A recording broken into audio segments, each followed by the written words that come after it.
Alright, Ronan MMA, welcome back to the channel. The UFC's out here making dreams come true. Okay, when Alex Pereira, when we were first notified by Dana White after the last Israel Adesanya fight with Alex Pereira, Dana White had notified us or said that Alex Pereira would be moving up to 205 pounds. And immediately after that, I did a video talking about potential matchups for Alex Pereira at 205 pounds and talking about how I think that those fights would play out, which ones I thought would be my personal favorite, which was the very first one that I started with in that video, which was the fight that they made, okay? Jan Blachowicz versus Alex Pereira. This is a dream matchup, dude, for me. Anyways, people completely underestimate the striking abilities of Jan Blachowicz, and it might be because, unless he gets the flatline KO that we know from a Jan Blachowicz, it doesn't happen all the time, right? But it does happen. He's got the Polish power.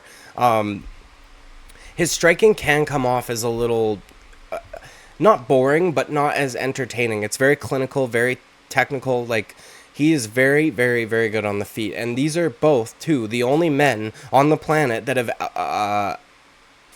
out-competed Israel Adesanya in a striking realm. I know that Israel Adesanya lost in kickboxing more than just his losses to Alex Pereira, but in terms of MMA and also modern, obviously a lot of Izzy's losses were to extremely high-level kickboxers who solely have been doing and training kickboxing almost their entire life, right? Like Simon Marcus and guys like this. These are two of the only men, they are the only two men in the UFC or in MMA in general to outstrike Israel Adesanya at any point, okay? And not just that, in the general sense that they were able to outstrike Israel Adesanya, but Israel Adesanya is one of his main weapons against almost every opponent that he fights is his leg kicks. His leg kicks allow him to find range. They allow him to keep his opponent at a range where he's comfortable. They allow him to set up shots after following, right, the leg kicks, whether he follows it up with the hands or whether he then uses that leg kick over and over again to set up a question mark kick or to throw to the body or the head or what have you. It's a main proponent of his game is those leg kicks. These are the only two men that I am aware of that were able to out leg kick Israel Adesanya. Okay, we saw it in both Pereira fights. Regardless, I know Israel Adesanya ended up finishing him. Alex Pereira was butchering his legs up until that point, and Israel Adesanya was having a very hard time at landing clean leg kicks on Alex Pereira himself, because Pereira is very quick with the check. He's got, I would imagine, very dense shin bones also, so you get one of those checked by him, and I would imagine it kind of it makes you not want to do it again. And Jan Blachowicz, when he fought Israel Adesanya, was also able to outleg kick Israel Adesanya. And I know a lot of, Izzy fans like to think that Izzy outstruck Jan in the majority of those opening rounds, and then Jan Blachowicz only won because he was able to take Israel Adesanya to the ground in rounds 4 and round 5. That is bullshit. Go back and watch it. Jan Blachowicz absolutely outstruck Israel Adesanya. I would argue in every single round. There might be one round in there, 2 or 3, that you could give to Israel Adesanya, but Jan Blachowicz was able to outleg kick him. He was able to check Izzy's leg kicks. He was able to tag him when they were exchanging in the pockets as well. This is going to be an extremely interesting matchup, man, because there's a few ways that this could go. First of all, if it remains on the feet, I'm very curious to see if Jan Blachowicz's shins affect Alex Pereira in the way that they seem to everybody else. Jan Blachowicz, when he kicks people, there's just something different about it. It's not the most like fast twitch, powerful kick that you've ever seen, but he leaves these insane welts on people that are not very typical. You don't see them. Like, look at the Dom Reyes fight. There's other examples, obviously, too. Magomed Ankalaev's leg, right? Like, he absolutely butchers these boys with his feet, which are shaped unbelievably strangely. But regardless, I'm very excited to see whether or not Alex Pereira can implement his game plan that is usually his game plan, to chop the legs and then land stuff upstairs after that, once he's kind of taken away your movement and things like that, trap you up against the fence and then unload extremely powerful barrage of punches that will typically put most men out. There is one thing that could throw a wrench into this, though, and I would imagine Jan Blachowicz is very confident in his striking, and he should be. But there's something different about a 2-division Glory World Champion, right? Like, Alex Pereira is a phenomenal kickboxer, and I don't know if Jan Blachowicz is going to be confident enough, or not, maybe not even confident enough, but I don't know that he's going to want to take the risk, because at this point in his career, he's getting a little older.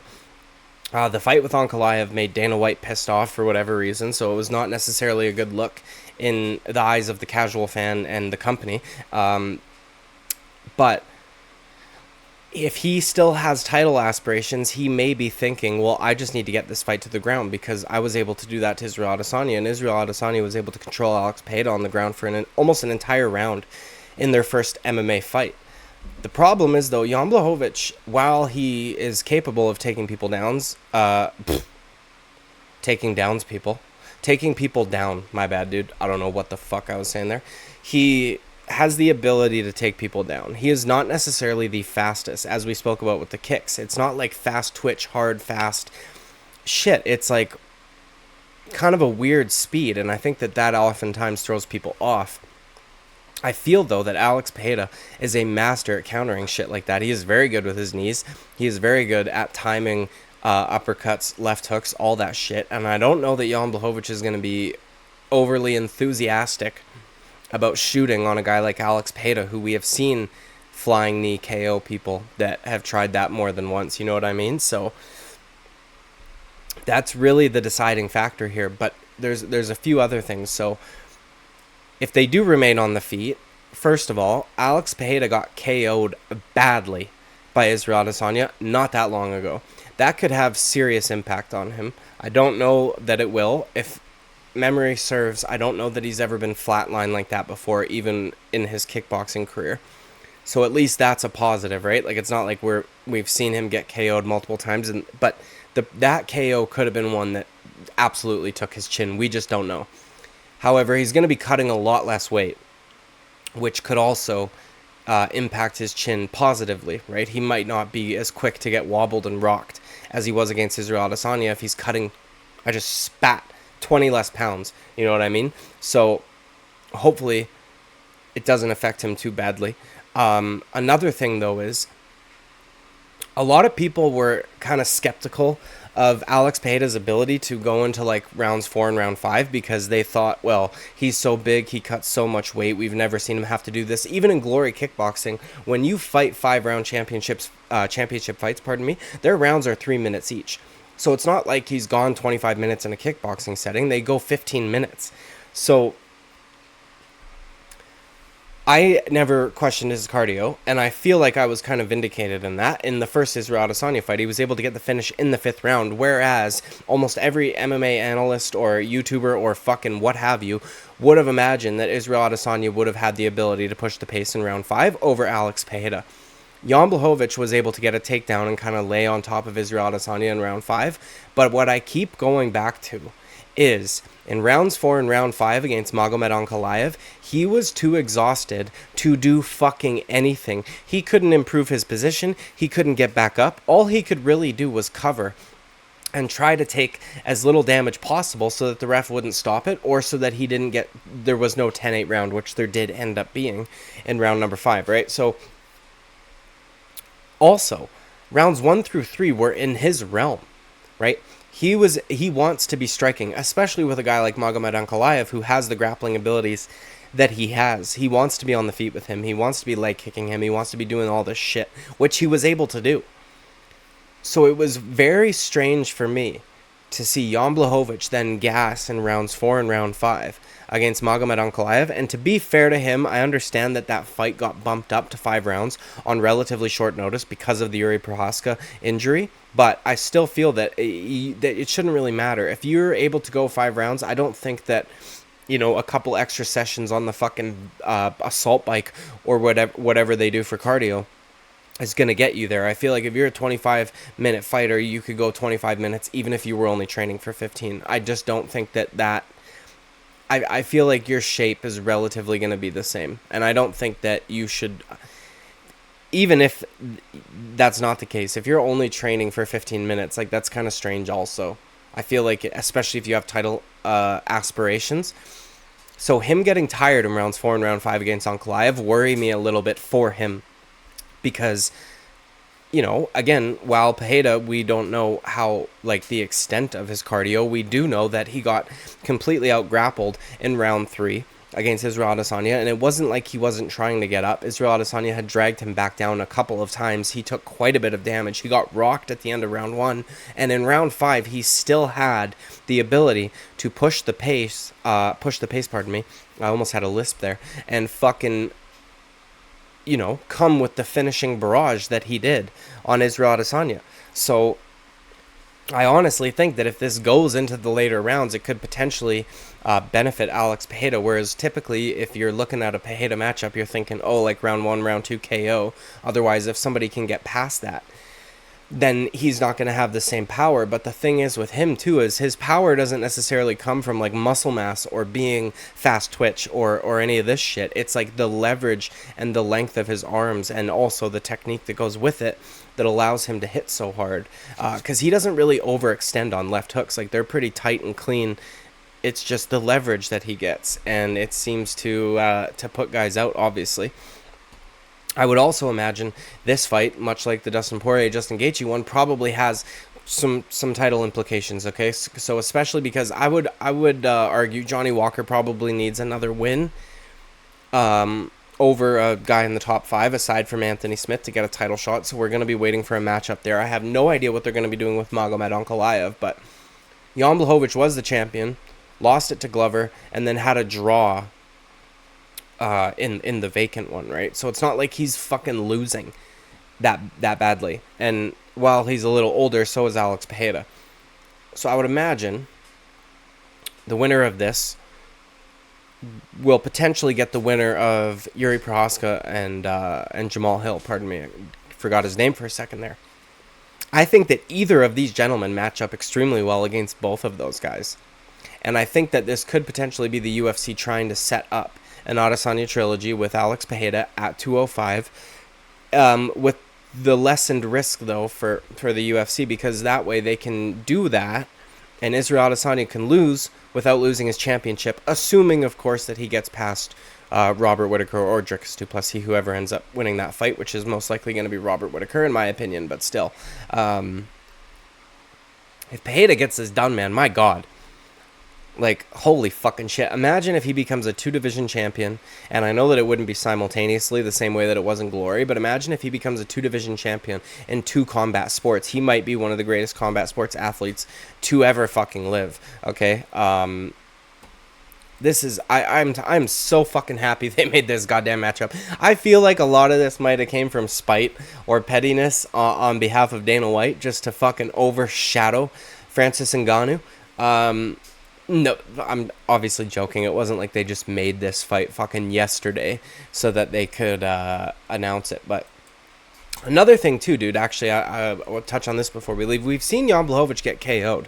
And while Alex Pereira obviously got knocked out from Israel Adesanya, that is like with a punch that you do not see coming. That's what that was, right? Israel Adesanya does not have KO power in the traditional sense of what people think of when they have KO power.